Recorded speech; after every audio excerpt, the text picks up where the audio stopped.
Comienza Raíces, un programa que dirige Ángel Misut.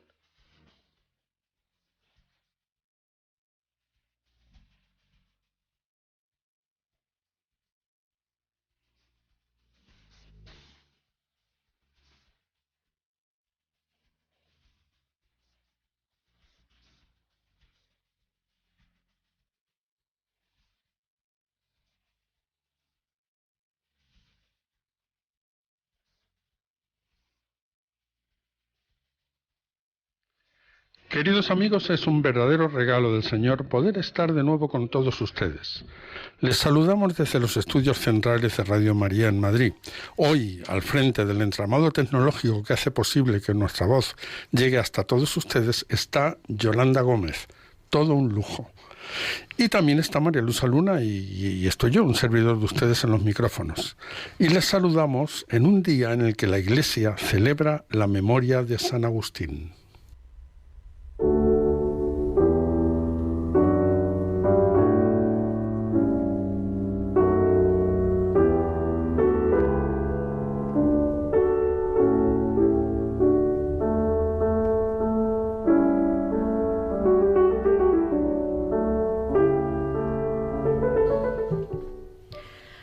Agustín nació en el norte de África, estudió retórica y filosofía y compartió la corriente del maniqueísmo.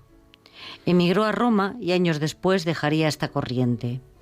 Su madre, Santa Mónica, trataba de convertirle a través de la oración. Se dedicó al estudio y la oración, hizo penitencia y se preparó para el bautismo que recibiría de manos de San Ambrosio, junto a su amigo Alipio y su hijo Adeodato. Deseoso de ser útil a la Iglesia, regresó a África. Fue ordenado sacerdote e inició su vida pastoral. 5 años más tarde sería consagrado obispo de Hipona.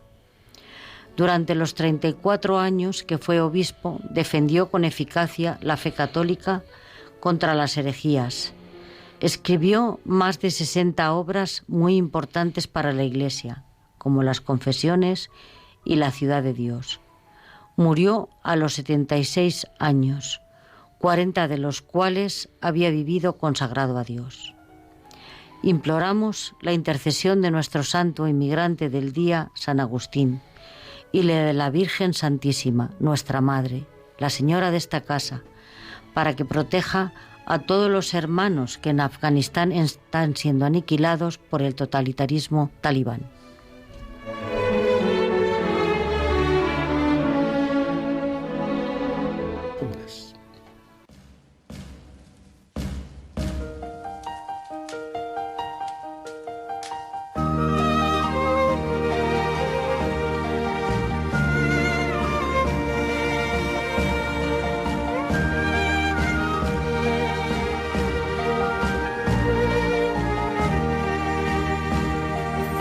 Dios te salve, Señora de la marisma, coronada en el cielo con 12 estrellas. En tus ojos se encierra la gloria misma. No dejes que me salga de tu vereda. Somos tus hijos, madre, no nos olvides.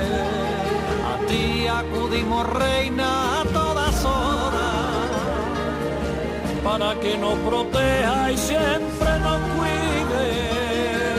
A todos los creyentes que amor te implora. Tú que estás en la altura, mira la tierra. Tú que estás en la altura, mira la tierra. Y a ese Dios del cielo ruegan y rezan que acaben para siempre todas las guerras y que el pan nunca falte en cada mesa. Alcánzanos, pastora, con tu cariño, que allí sembrando amores por los senderos, encontremos a Dios, a ti, al niño, en un rocío lleno de rocieros. Salve,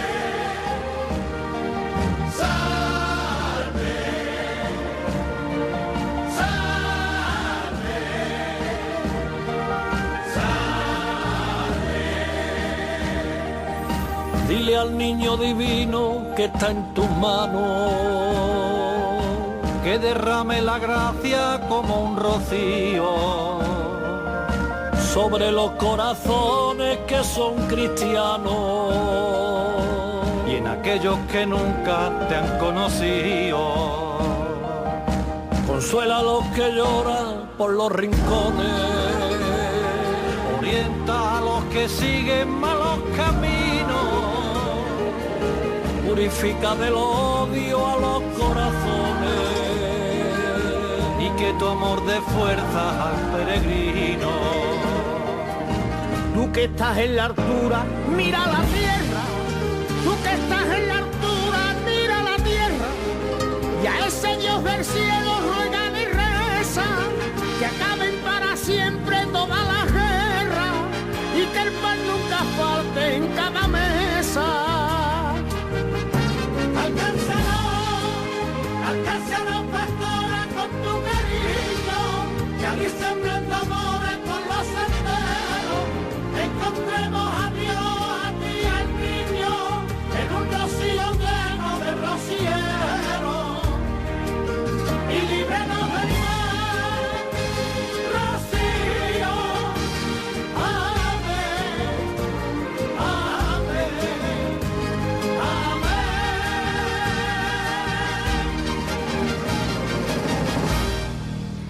Agustina, buenas tardes y gracias por acompañarnos en Raíces. Sí. Agustina es una española que emigró a Francia, concretamente a la ciudad de Orleans, ¿hace cuántos años? 61. Nada más y nada menos. Bueno, antes de nada, Agustina, no sabemos si en Francia existe la costumbre de la onomástica, de felicitar por el Día de tu Santo. Nosotros nos vamos... ¿Se hace o no se hace? Aquí los franceses son más bien los cumpleaños. Los cumpleaños. Pero nosotros entre españoles seguimos los días. Tradicional. Sí, lo tradicional. Sí. Pues sí. Entonces tenemos que empezar felicitándote porque hoy es San Agustín. Sí, muchas gracias, muchas gracias. Agustina, tú emigraste muy joven, con 5 años, ¿no? Sí. ¿Cómo fueron aquellos primeros años en un país totalmente distinto de la España en la que tú naciste? Pues yo, cuando mis padres se vinieron, pues tenían ya aquí mis padres toda su familia. Así que le buscaron un trabajo y se vino a trabajar a Francia y estábamos entre españoles. Y yo no tengo malos recuerdos de los primeros años, ¿eh? Yo era chica, iba a la escuela, no fueron difíciles para mí. Pero en la escuela tenías que desenvolverte en un idioma que no conocías. Que no conocía, no, los primeros tiempos, pero enseguida, yo tengo recuerdos que enseguida me lo aprendí, ¿eh? O sea, enseguida empezaste a interactuar con el resto de tus compañeros franceses, sin ningún problema. Sí, sin ningún problema. Y después llega la juventud. Sí. ¿Y empezaste a trabajar? No, yo estaba estudiando hasta los 18 años. Ajá. Y luego ya empecé a trabajar. ¿En qué trabajabas? Yo me ocupaba de personas mayores. Estuviste trabajando en la atención a mayores. Sí. ¿Y encontraste a tu marido? Sí, yo vine un verano, me fui a Barcelona en el 77. Me fui a Barcelona con una prima que tengo también aquí en Orleans. Y me dice, mira, cuando venimos, dice, esta noche hay un baile de españoles. Y fui y así nos conocimos. Juan llevaba un poco tiempo en Francia, ¿no? 3 años. 3 años. 3 años. Que llevaba ahí. Y 3 años, sí. Y luego ya os casasteis y una vida normal, ¿no? Normal, sí. ¿Pero ya has echado de menos tu tierra en todo este tiempo? Oh, sí, mucho. ¿Te ha quedado familia en España o se marcharon todos allí, a Orleans? No, familia por la parte de mi padre no, se vinieron todos. De la parte de mi madre no hubo nadie, ¿eh? Y ya tengo poca familia, pero tengo la familia de mi marido que está toda allí. ¿Y has tenido un hijo? Uno, sí. ¿Y tu hijo ya es francés? Bueno, él le pregunta y él dice que es español, ¿eh?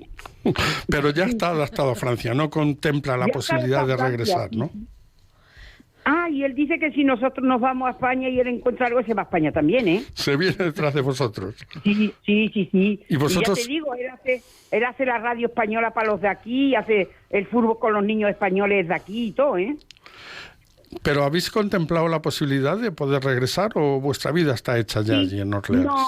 No, sí, puede que regresemos allí, sí. A mí me gustaría. ¿Volvéis con frecuencia?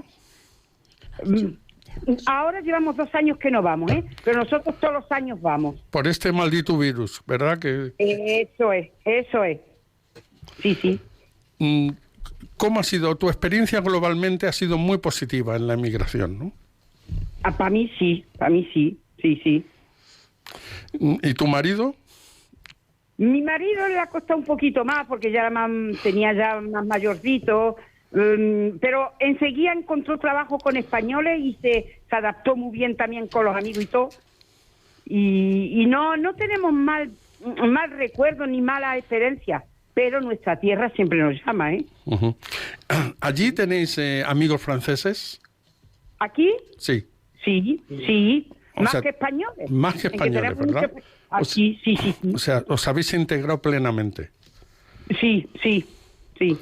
Pues Agustina, muchísimas gracias por atendernos y pásame a tu marido, que creo que lo tienes cerca, que queremos también preguntarle algo a Juan. Pues, a ver, hasta pronto, ¿eh? Un fuerte abrazo, Agustina. Igualmente, Ángel. Dios. Toma, Ángel.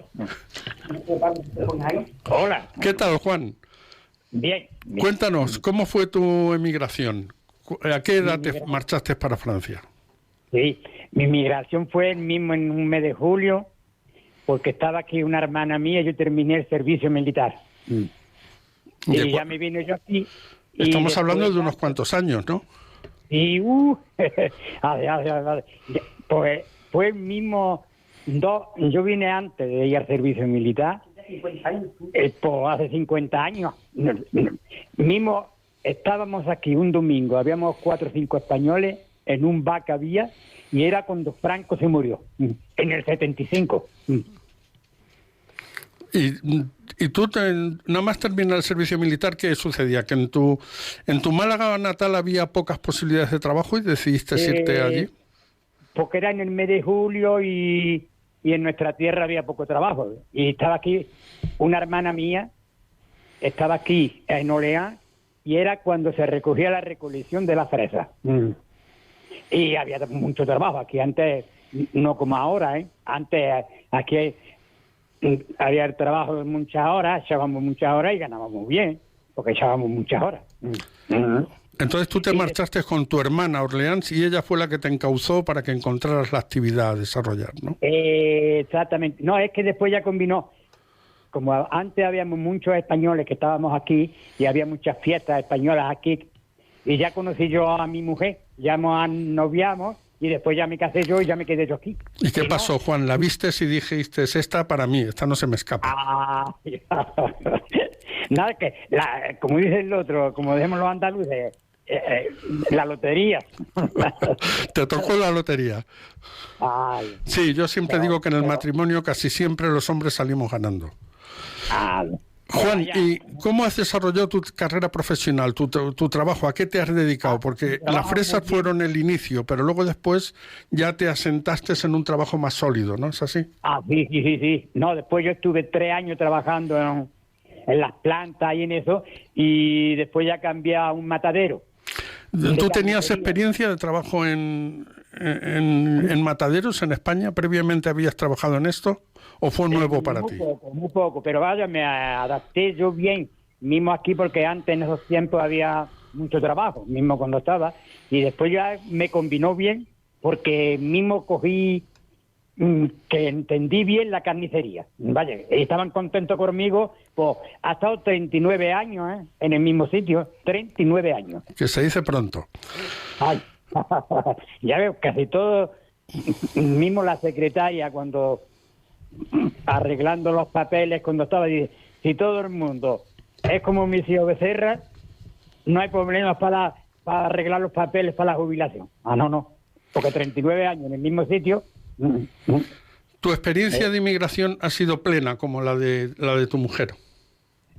Contento, porque aquí había el centro español, muchos españoles, y lo pasábamos muy bien, muchas fiestas españolas, y después mismo, hasta ahora, con esto que ha venido el viso antes estábamos ya muy bien, porque íbamos también de la jubilación con el inceso, íbamos todos los años, hemos estado 2 veces en Canarias, hemos en Barcelona, en Valencia, todo bien. Pues Juan, te agradecemos muchísimo que hayas estado con nosotros. Como sabemos que eres un hombre muy apasionado del cante y del flamenco en general, te queremos hacer un regalo que ya está empezando a sonar. Una sevillana, ¿qué te parece? Magnífico, porque yo, la sevillana de todos los que no son. Pues, Juan, va para ti y para tu mujer, Agustina. Un fuerte abrazo a los dos. A ustedes igual, simpáticos. Una por el medio del camino. Y el lunes por la mañana ese lunes del tío. Dicen que bajo del cielo, con la Virgen del Rocío, acariciando su pelo.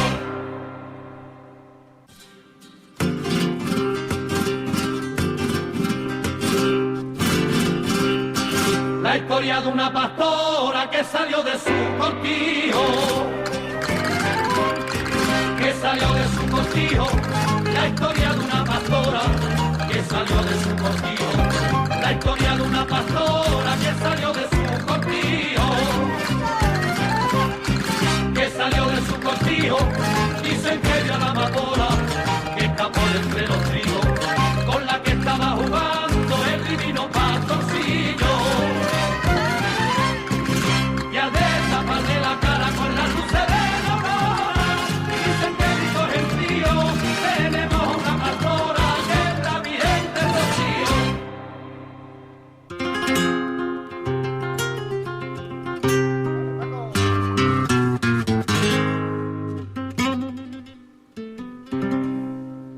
La historia de una paloma que bajó desde los cielos,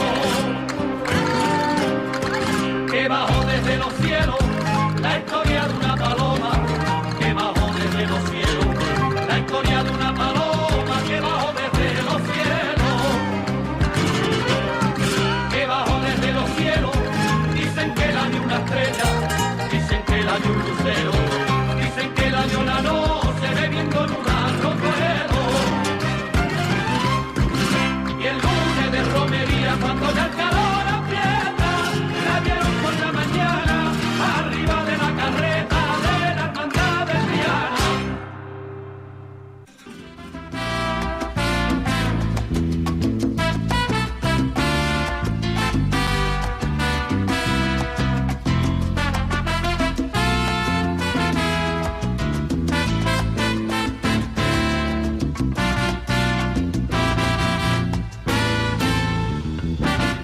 Ella va triste y vacía, llorando una... Queridos amigos, no hay vacaciones en el mundo de la inmigración. Siempre hay cosas que contar porque el verano es el periodo más propicio para que muchos hermanos se echen a la mar y se jueguen la vida tratando de llegar hasta el dorado europeo a través del Mediterráneo o también en el Atlántico hasta las costas de Canarias. Pero en esta ocasión lo habitual se ha visto reforzado por 2 tristes noticias.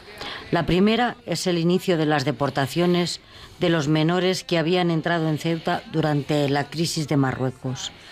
La segunda es la situación de precariedad en la que se quedan decenas de miles de personas en Afganistán, con la toma del poder por los talibanes ante la retirada de las fuerzas occidentales.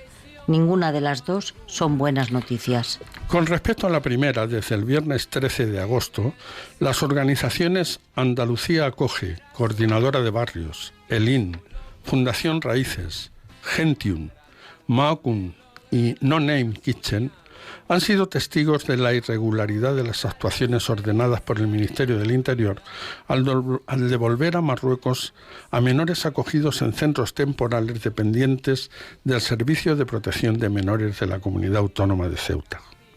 Desde entonces se han llevado a cabo varias acciones jurídicas en defensa de estos menores, desestimadas por los juzgados de Ceuta por carencia sobrevenida del objeto, pues durante la tramitación de las peticiones los menores fueron devueltos a Marruecos.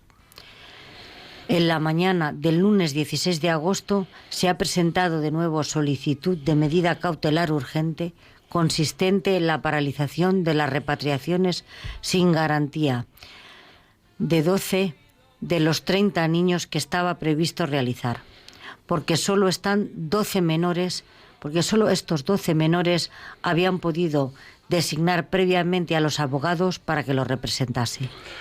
El juzgado notificó un auto por el que estima la medida cautelar urgente presentada y acuerda suspender cautelarmente todas las actuaciones dirigidas a repatriar 9 de estos menores, porque los otros 3 ya habían sido repatriados. Este auto constata que el gobierno español, con su actuación, está vulnerando derechos fundamentales de los menores extranjeros, no acompañados, al someterlos a repatriaciones sin garantías, en concreto al derecho de ser oído y a la tutela judicial efectiva.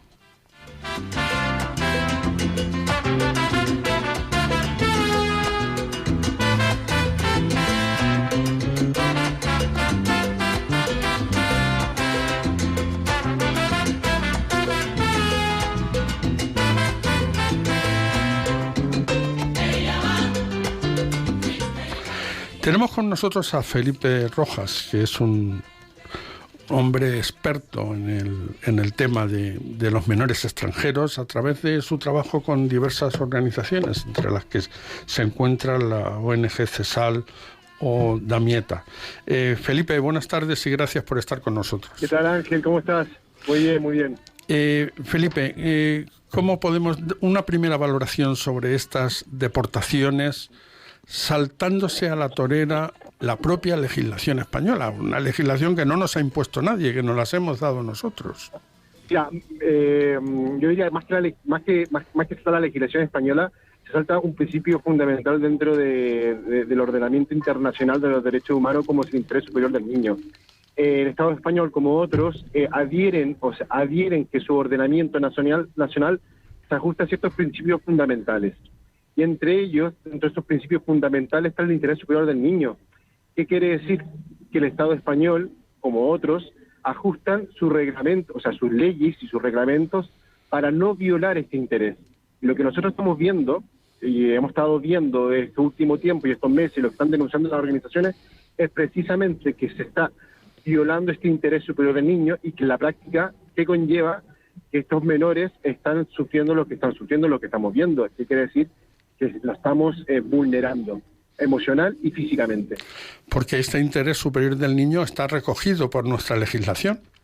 Así es. O sea, cuando un Estado se hace parte frente al reconocimiento de un principio como el que estamos hablando, se obliga de cierta manera a que todo su aparato estatal y los diferentes poderes que configuran el Estado en sí, se tienen que ajustar a ciertos principios que son los principios fundamentales o derechos fundamentales.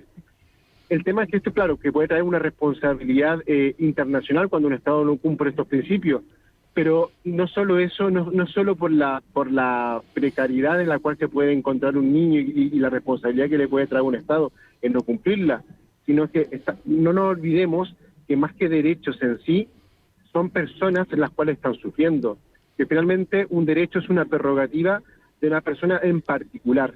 Y el problema que estamos viendo aquí, que se está tratando el asunto de una manera colectiva. Y el Estado ahí es donde ha fallado, porque la deportación la ha hecho de manera colectiva y no individualizada. Nadie está diciendo que el Estado no haga, o la Administración no haga un justo procedimiento a la hora de hacer la deportación de los menores. Pero el tema es que no lo está haciendo. Y como no lo está haciendo, está violando directamente este derecho. Eso es curioso que un ministerio que precisamente tiene un juez al frente pueda caer en estos, vamos a llamarle equivocaciones, ¿no? Por no calificarles de otra manera. ¿Cuál sería la actuación correcta que crees que se debería realizar con estos jóvenes? Mira, es sorprendente que ahora con la medida cautelar la medida cautelar de la última pronunciación que ha hecho en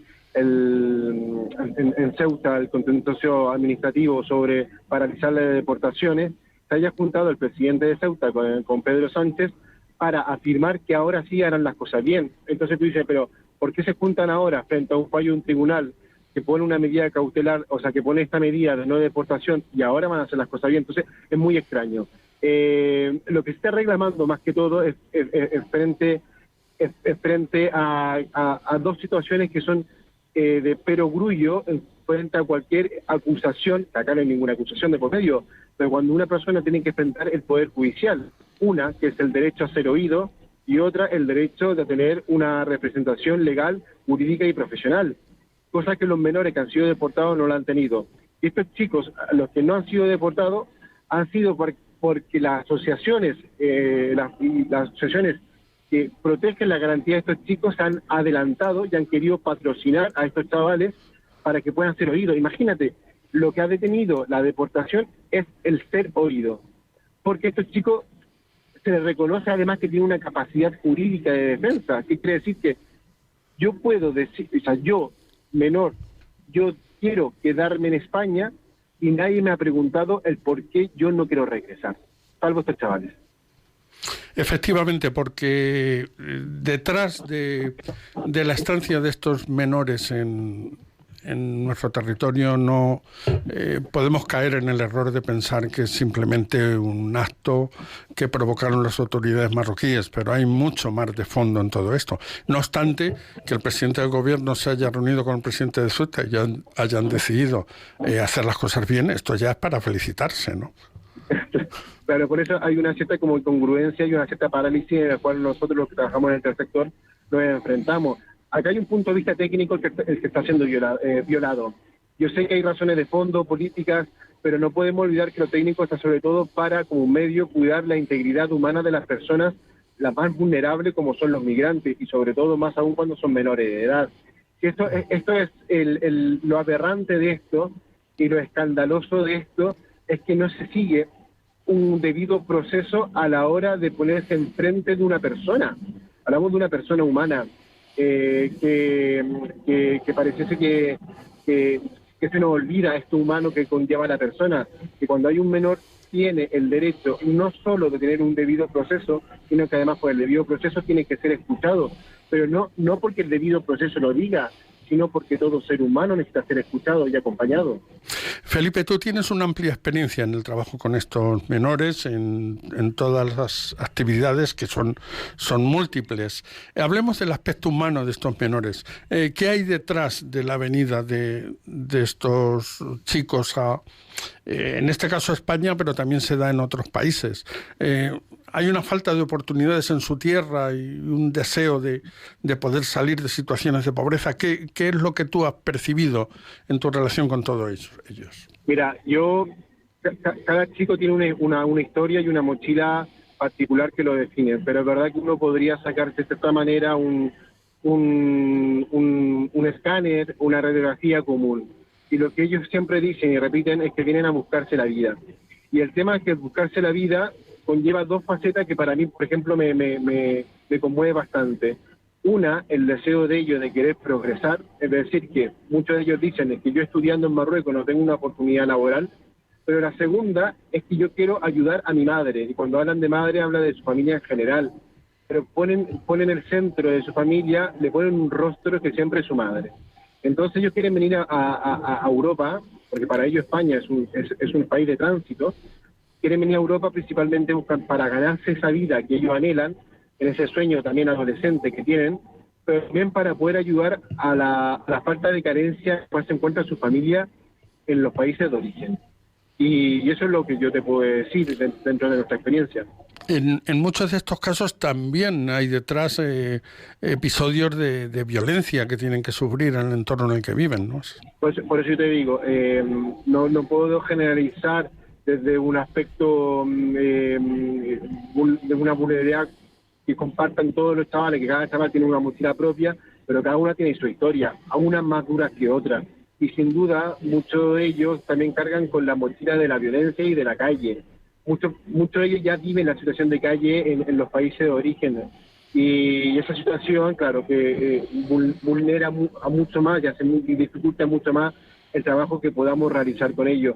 Y se dificulta mucho más cuando las garantías fundamentales, como por ejemplo es el hospedaje, la residencia o el trabajo, en los países de llegada no lo tienen. Entonces el trabajo para nosotros los técnicos, lógicamente, se nos hace mucho más difícil. Está claro que detrás de cada uno de ellos hay una historia, pero una historia que merece la pena ser escuchada antes de tomar una decisión a la ligera. Felipe Rojas, experto en relaciones con menores extranjeros, te agradecemos muchísimo tu presencia esta tarde en Raíces. Un fuerte abrazo. Un abrazo.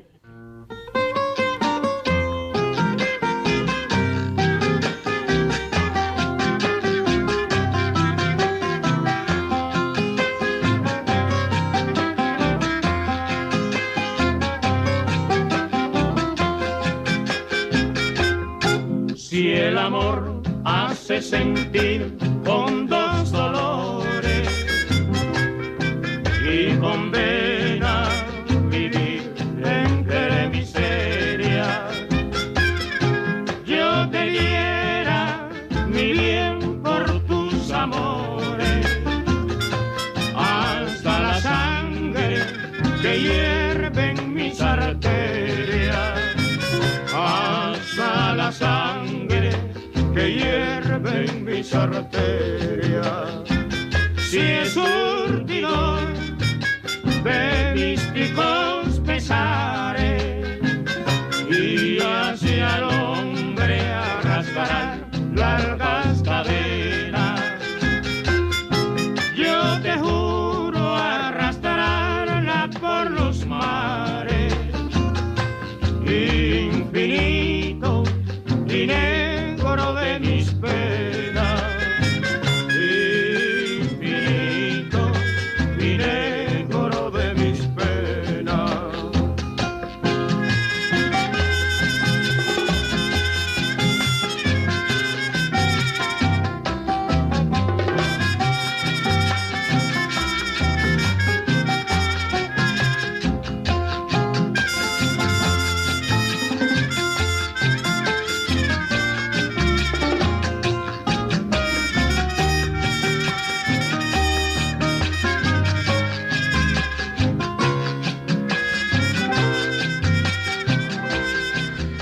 Queridos amigos, afrontamos ahora la segunda de las noticias que queríamos comentar en nuestro programa de hoy, la situación en Afganistán. Y para introducirla utilizaremos el comentario de un periodista de raza, Jaime Barrientos, que nos recuerda lo que ha provocado en nuestra sociedad el problema afgano en épocas pasadas. El galope de Afganistán. Un fantasma muy real va a volver a recorrer Europa y América. El fantasma de la heroína, el maldito caballo que galopó a sus anchas en los años 80 y 90 del pasado siglo y que tenía su origen en Afganistán, productor del 90% del opio, la base de la heroína, que se produce en el mundo. Quienes tengan cierta edad recordarán cómo pegó la heroína en España en los primeros años de la democracia. Lo que es más difícil de recordar es que coincidió con la invasión soviética en Afganistán y con la subsiguiente guerra que mantuvieron con los mujahidines, quienes, para financiarse, no dudaron en sembrar de opio amplias áreas del país. Lo demás es conocido. Los capos de la droga de Estados Unidos la distribuyeron por Occidente, empezando por su propio país, como ya habían hecho en los años 70 con la heroína proveniente del llamado Triángulo de Oro y que coincidió en el tiempo con la guerra de Vietnam. Aquella primera droga no llegó a España porque nuestro país se encontraba aislada del resto del mundo por la dictadura franquista, pero la segunda oleada, la de los años 80, sí se cebó en España, especialmente en los barrios más populares, pero droga demócrata llegó a todos los estamentos de la sociedad y golpeó con fuerza de arriba a abajo. Esperemos que me equivoque, pero ahora, con el triunfo de los talibanes, la historia podría volver a repetirse y quienes más expuestos van a estar van a ser los emigrantes de los países que no han conocido esta lacra. Que Dios nos coja confesados. Ramón de Marcos, sociólogo y politólogo, gracias por estar con nosotros en Raíces en esta tarde de sábado. Gracias a vosotros por la invitación. Ramón, estamos asistiendo a convulsas noticias provenientes de Afganistán, donde ya se han constatado acciones violentas. ¿Cuál es el análisis que haces de esta retirada de Occidente? ¿Qué es lo que puede pasar? ¿Ante qué nos encontramos? Bueno, pues quiero decir, si vemos un poco todo lo que se ha escrito un poco durante estas fechas, que ha habido riadas de tinta en torno al tema, pero buscando un poco a las personas más razonables o más sesudas, un poco, por ejemplo, Emilio Lamo de Espinosa, catedrático de la Universidad Complutense, fue un profesor muy querido mío. Es decir, él analiza un poco las consecuencias de, por ejemplo, entre otros, la derrota de estrategia de Estados Unidos y la OTAN, ¿no? Y él, por ejemplo, la tesis que sostiene es que muestra que el orden mundial transita de una paz liberal bajo hegemonía occidental a un choque global de grandes potencias. Esa es una primera tesis. Otra que dice es un poco, también mantiene que la caída de Afganistán envalentona al yihadismo internacional en todas partes, Hezbollah en el Líbano, Hamas en Palestina, Sabah en Somalia, Al-Qaeda en la península arábica, Al-Nusra en Siria, el Estado Islámico en Siria, en Irak, y a todos los miles de grupos que hay que transitan sobre todo en gran parte de África, ¿no? Y ahora, por primera vez, tienen una referencia a como un Estado, ¿no? Un Estado que ya está en sus manos, que es el caso de Afganistán. Entonces, este es otro de las conclusiones a que también llega. Luego hace una serie de comentarios sobre los efectos que puede tener la URSS o China o Pakistán, pero a él, por ejemplo, también le preocupa mucho un poco la UE, ¿no? Que la Unión Europea.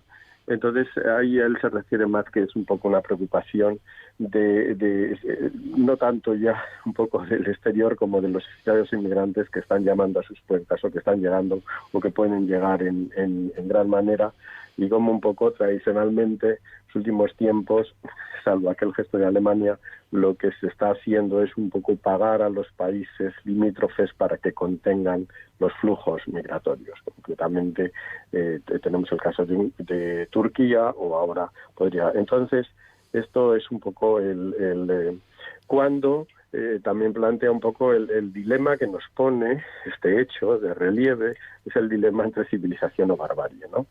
Entonces, y cómo incluso el señor Borrell, que ahora un poco refleja la política exterior europea, pues la única ocurrencia que se tiene es, no, tenemos que dialogar con la barbarie. O sea, que a eso estamos llegando, ¿no? Entonces, en esa línea también un poco, pues, otro de las analistas, Lisa Roca Gadea, por ejemplo, otra también profesora y ensayista, esta nos habla también que cuando el colapse por completo el poder de Estados Unidos, a la que ella califica que es el último imperio cristiano occidental, que vamos a pasar después a un reino tributario, que va a ser el de China en el mejor de los casos, y la otra opción que explica esta autora sería someternos un poco al tema de la Sharia. Realmente solo hay dos, o sea, que decir, hay dos movimientos hoy que tienen un concepto global. Por una parte es el caso de China, que tiene una concepción ya global un poco del mundo y que juega en ese escenario, ese es el escenario, y el otro movimiento más desarticulado, pero también con una vocación global, pues realmente es el Islam.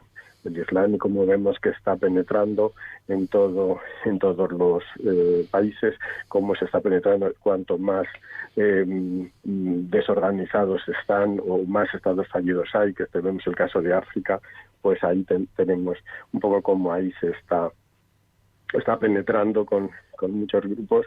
Entonces, es decir, estos son los dos, por decir así, un poco potenciales imperios del futuro. Es un poco en esta línea un poco ya africana, pues Kisore Mahbubani, que fue un expresidente del Consejo de Seguridad de Naciones Unidas, en la tesis que mantiene es la tesis demográfica, como hoy 1.200 millones son África, el doble que la UE, pero en 50, 100 años nos pueden, va a ser superior, serán 4.500 millones los que entonces y ahí también ven un poco otros autores lo que es la debilidad de Europa, mientras en el caso de Estados Unidos pues puede de alguna manera dejar entrar o no en función de que quieran. En el caso de Europa ve muchísimo más difícil, por decir así, la llegada de migración, la presión migratoria que pueda ser contenida. Entonces la pregunta que algunos analistas se hacen, bueno, cuando haya una masa crítica suficiente, oriental o africana, ¿cómo se va a poder mantener nuestra concepción de derechos humanos, nuestro sistema de bienestar, nuestro estilo de vida, cuando esa masa crítica ya sea pese ya de una manera bastante determinante en el contexto europeo? Bueno, son algunas de los datos, ¿no? Es decir, son un poco datos de una cierta incertidumbre que se nos crea y que efectivamente esto va a tener un impacto dentro de nuestro contexto y también un poco dentro de nuestros barrios, o sea, antes o después. Sin hablar, mientras tanto, lo que puede ser el riesgo del fenómeno terrorista. No sé, por ejemplo, por dar un dato, quiero decir, o sea, en Alemania solo desde el año 2013 ha habido más de 615 condenas a personas más o menos vinculadas al GAES, a los grupos, sobre todo ahí ha habido que esto ha sido en febrero de este año, Abu Balá, un imán, un predicador iraquí, al cual ha sido un poco responsable de gran parte de los atentados aquí. Bueno, son contextos que efectivamente un poco... Y ante este contexto también un poco todavía la mentalidad de los Estados europeos es, pues bueno, que no tenemos que gastar en defensa, que no tenemos que gastar, o sea, que quiero decir que ahí un poco también no hay una mentalidad de que este es un reto que tenemos que afrontar y que esto nos va a obligar un poco también a tener en consideración otra serie de conceptos o de capítulos que ahora están siendo menospreciados y que ya de alguna manera incluso que se han desmontado en temas de seguridad o defensa, ¿no? Por ejemplo. Ramón, hablabas de que el yihadismo se está viendo reforzado por esta salida que se está vendiendo como una derrota de Occidente. Uh-huh. Los Estados europeos y por supuesto Estados Unidos muchísimo más gastan ingentes recursos en inteligencia, en tratar de averiguar qué es lo que va a pasar y qué es lo que se está moviendo por debajo del escenario, ¿no? ¿Esto para ellos no tiene ninguna importancia? ¿El hecho de que se envalentone el yihadismo no puede traer consecuencias a corto plazo? Porque lo que decías de la masa crítica, pues se puede decir, bueno, 50 años, quién sabe lo que va a pasar, pero el yihadismo ya ha empezado a actuar. Bueno, yo creo que Estados Unidos, desde la época Obama, seguido por Trump y Biden, es el último reflejo, lo que ha optado por ese lema de American First, de América primero, ¿no? Quiero decir, entonces, de alguna manera se está desembarazando de este compromiso, o sea, quiero decir, el imperio un poco se retira a casa, por decir así. Entonces, yo creo que hará frente en la medida que le afecte, pero ya no va a dar otras guerras, por decir así, globales de mantenimiento del imperio y de hacer ahí frente, salvo que ahora parece que necesita todos esos recursos para volver a poner en marcha a su propia sociedad, que ha sido, después de la crisis del 2007-2008, más todo el tema del COVID, ha sido bastante vapuleada y ahora de alguna manera tienen que dedicar recursos que no quieren comprometer, que han estado comprometidos, por decir así fuera, ¿no? De alguna manera ha establecido otro tipo de prioridades. Lo que sí que es verdad es que renunciando a esas responsabilidades externas y creyendo que levantando vallas, ¿no? Pues tampoco parece que va a poder ahí mantener su imperio, ¿no? Entonces, Esas son un poco las grandes contradicciones que se va a haber visto.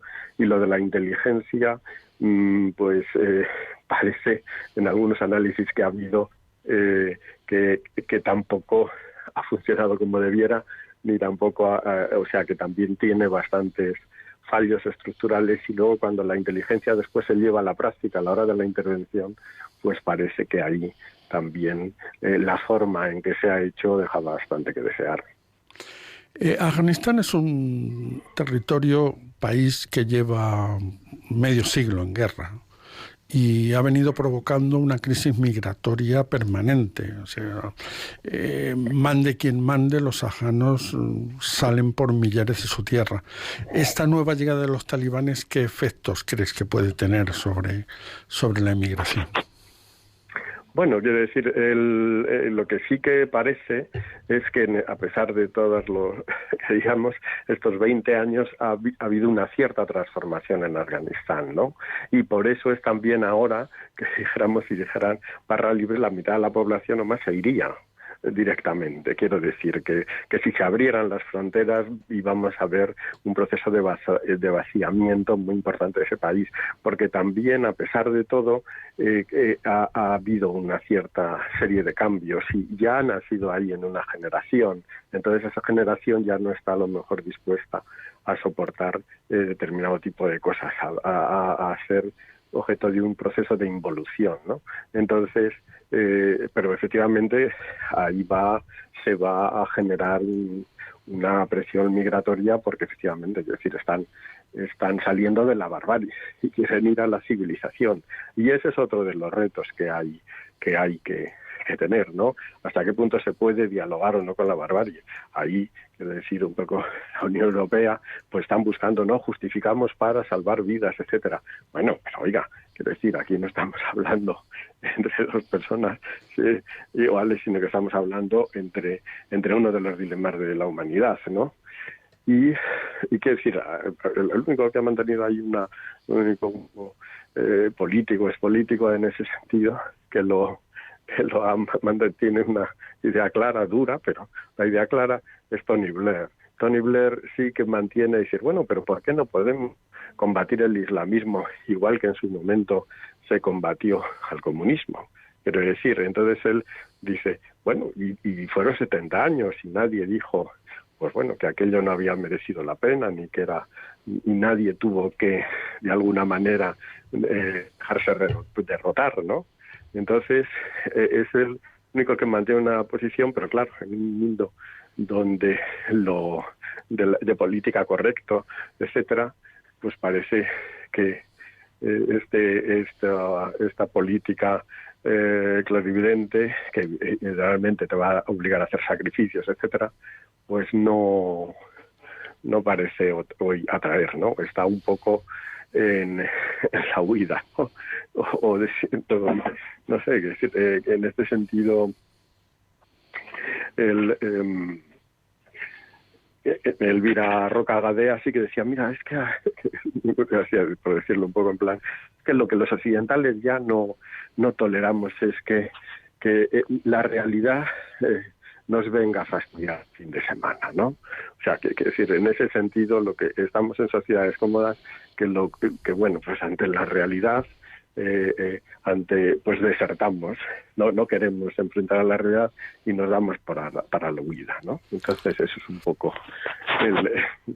lo que ella, así un poco castigamente. Sin duda es un problema de envergadura al que deberemos prestar atención en las próximas semanas y meses. Ramón de Marcos, sociólogo y politólogo, muchísimas gracias por acompañarnos esta tarde en Raíces. Gracias a vosotros, siempre.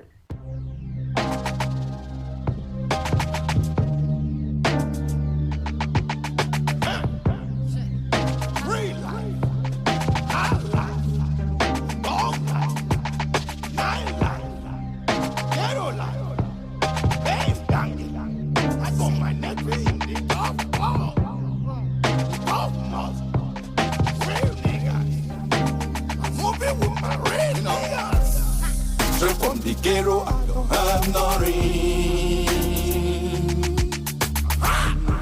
we hustle from the money till the sunrise. I'm going so fast. Oh, to the best I can.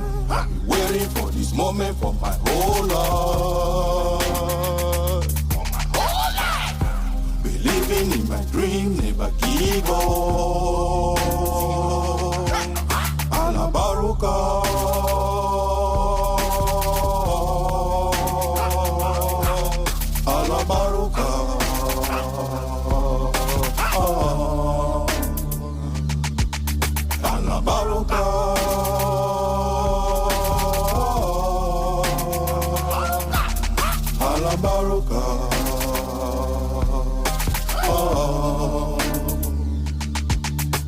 No tenía nada, yo empecé de cero. Sé que la lucha no gana el primero. Juego mi runa, la vida no queo. Llego a la cima porque yo no espero. Yo tengo mi juego. La vida me espera, pero yo no espero. Me muevo sin miedo. El ego es mi hermano gemelo. Borro las huellas que he caminado para poner el poder en mis manos. Los trapos sucios los he tirado. Pongo el poder en mis manos. Resucito otra vez, pero no sé a qué hora. Te explico el motivo con puntos y comas. Te pondría excusas, pero no me mola. Construyo mi torre más alta que todas. Soy tan velátil que me entretengo. Yo siempre cuento con lo que tengo y si no lo tengo, la moto te vendo, la moto te vendo. Si no lo tengo, la moto te vendo. Remember you have a story.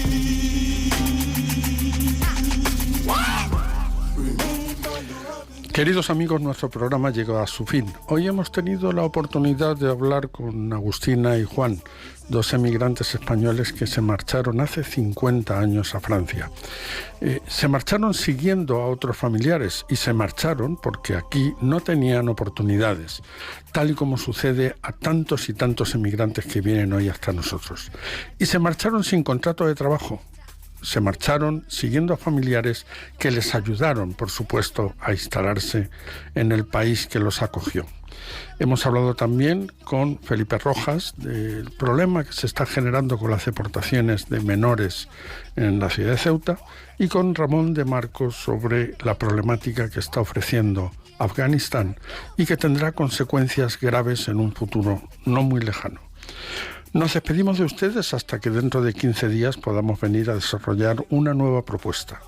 Solo nos queda desearles que pasen una feliz quincena y recuerden, quédense con lo mejor, no se conformen con menos. Quédense con Radio María porque lo mejor no se hace esperar, viene ahora mismo y se llama Buscadores de la Verdad. Que Dios les bendiga.